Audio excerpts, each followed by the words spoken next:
just want to give a quick shout out to all the fathers in the house. The world's a better place. Summer's a better place. This church is a better place. Your families are better families because of your involvement. You deserve this day. Take advantage of it. Milk it. Appreciate it. On that same note, I just want to say that this day is not celebrated by all. For some, it's a time of grief. It's a time of hurt or pain. Sometimes we have negative images of our father.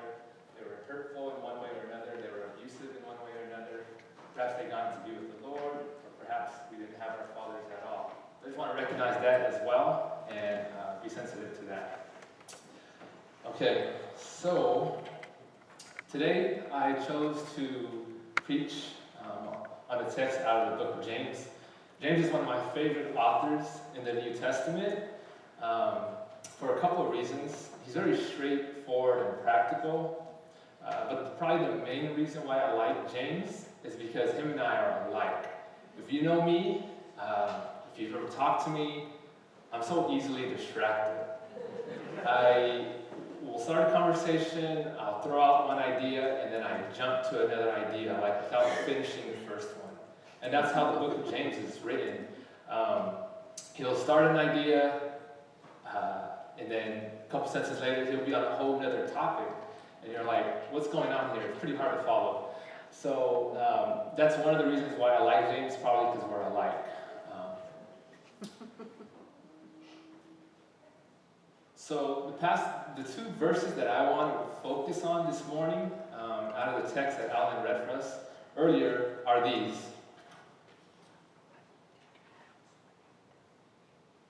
If anyone considers himself religious, and yet does not keep a tight rein on his tongue, he deceives himself, and his religion is worthless. Religion that God our Father accepts as pure and faultless is this: to look after orphans and widows in their distress, and to keep oneself from being polluted by the world.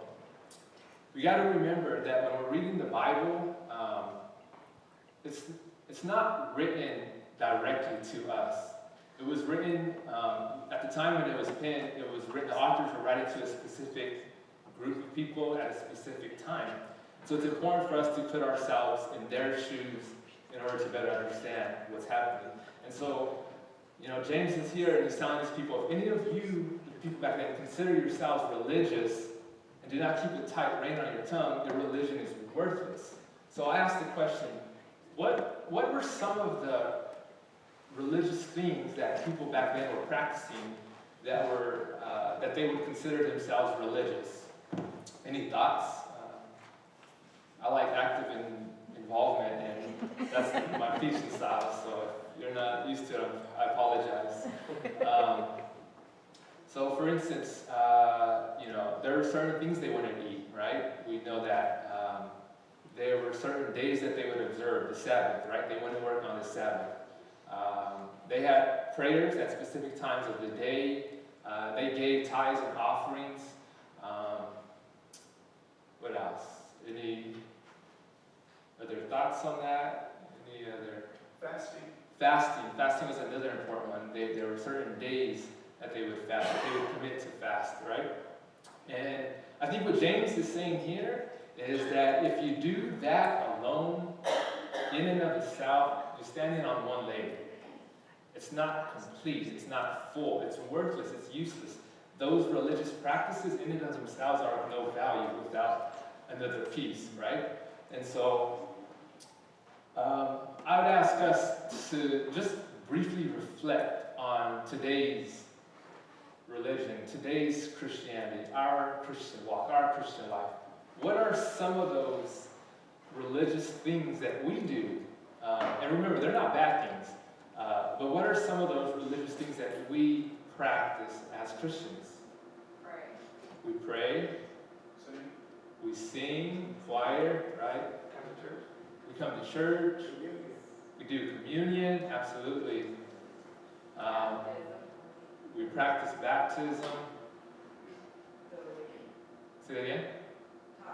Oh, tithing. We give tithes and offerings. We read our Bibles. Camp. Camp, you go to camp, right? Exactly. There you go. And so all these are wonderful things. They're part of our walk as Christians, right? But if we leave it at that, our religion, our practices are empty, are useless, are vain. And so I want to focus on the other piece of our call as Christians.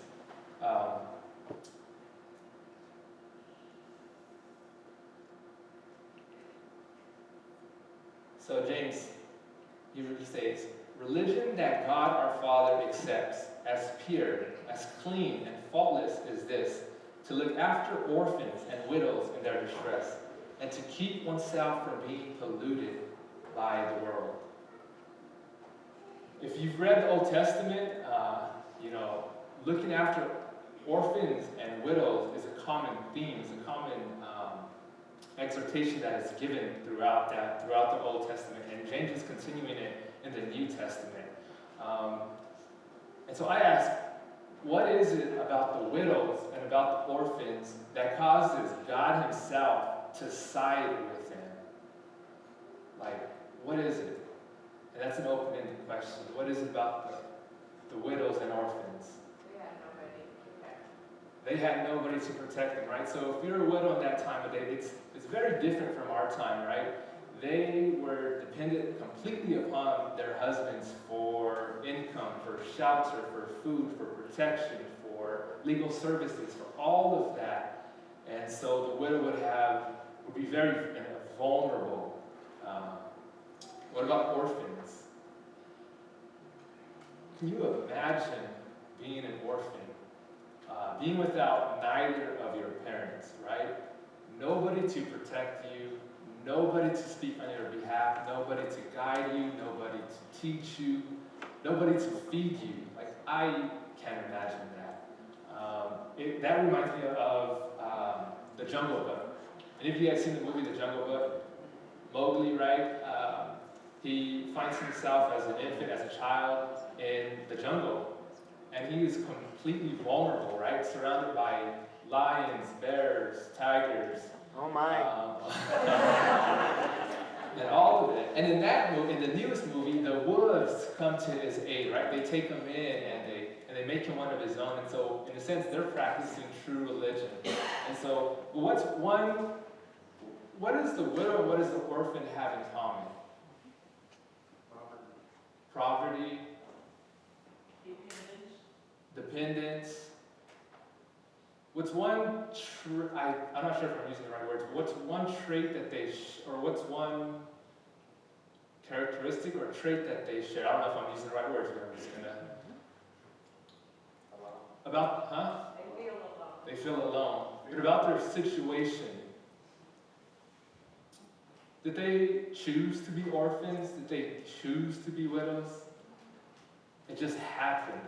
Life rolled its dices, and that was what they got. The child did not wake up and say, I'm going to be an orphan. The widow did not wake up and say, I'm going to be a widow. It just happened. And so one way to think of orphans and widows, as I've read it and as I looked at, tried to do my best at what it is about them, one word that kind of describes it is deprived. Being robbed. They were deprived. And this reminds me of my own story. Some of you guys know my story, some of you guys don't. But my father, when my mom was pregnant with me, my father committed murder and was sentenced to life in prison. And so my entire life since birth, since I came out of my mom's womb, I have not had my father in the picture. And as a child growing up, you think that's normal, right? You don't have everybody doesn't have their father, because that's the experience you've had. Or you grow up thinking that it's normal to go to prison and visit your dad. It's normal to write letters and have correspondence in that way. And then as you get older, you begin to sense, no, that's not the way. You begin to feel like this sense of being robbed. To this day, I have that experience, and I got to work through it. I feel robbed. I feel gypped. Like, of certain experiences, of certain things, right? And so that I think is how widows and orphans, right? They have been robbed, they have been stripped, they have been deprived of certain things. And what does James say to do? Religion that God our Father accepts as pure, clean, and faultless is this: to look after orphans and widows in their distress, and to keep oneself from being polluted by the world. And so another question is, who are the deprived ones among us? Who are they who have been robbed, who have been stripped of life's benefits, of life's dignity, of life's rights? Who are they? The homeless, the poor.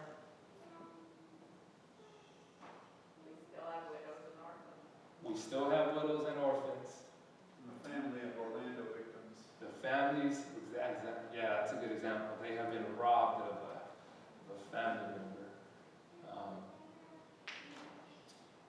Fatherless children, single moms.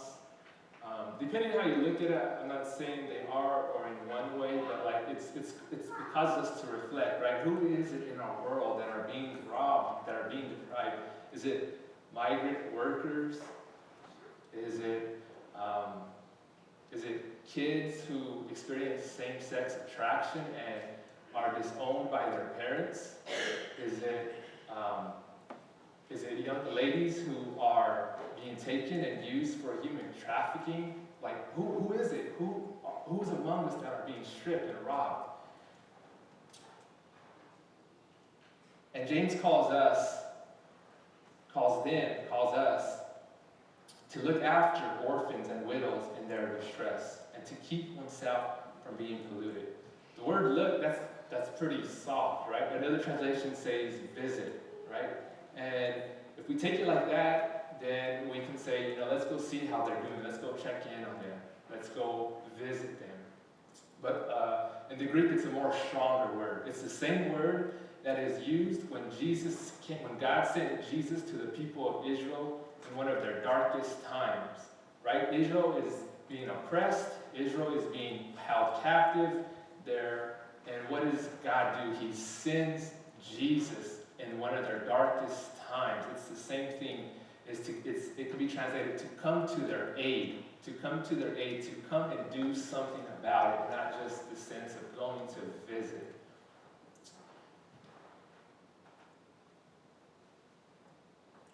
Another key word in this text is distress, right? To come to their aid in their distress, their tribulation.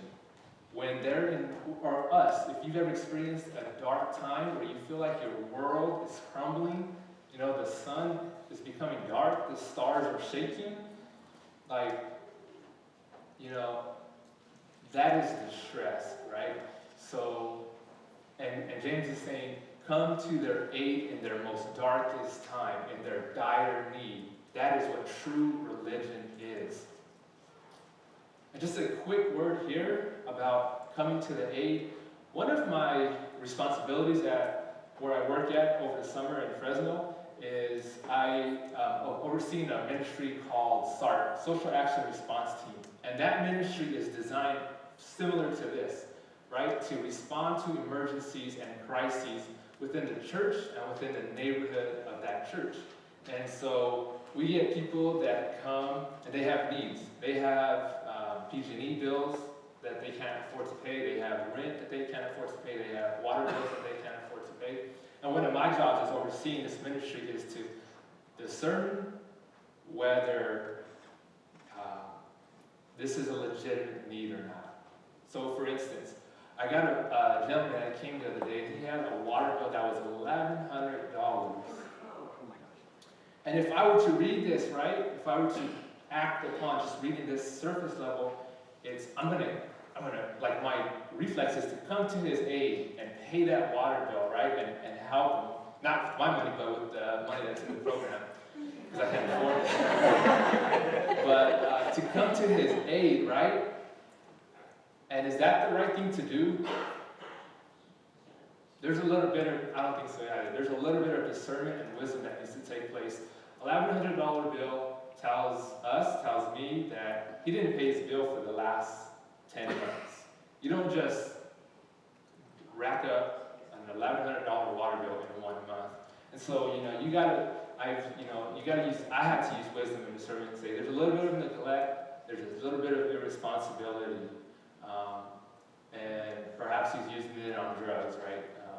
And so, coming to his aid does not always mean paying financial means, helping them in the financial times, right? Help in that situation was like, we're not going to pay it for you, but I can offer you some financial education classes that would help you budget your money so that this problem doesn't happen again. And so that's just my little quick insert about, being able to be wise and discerning about, what it is to come to people's aid. And it's not always responding, there's a little bit of, does that make sense?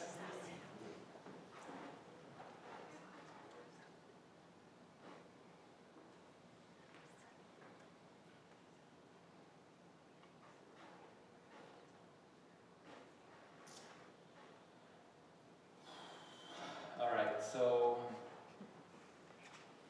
I didn't expect it to be that short. I'll leave you with that.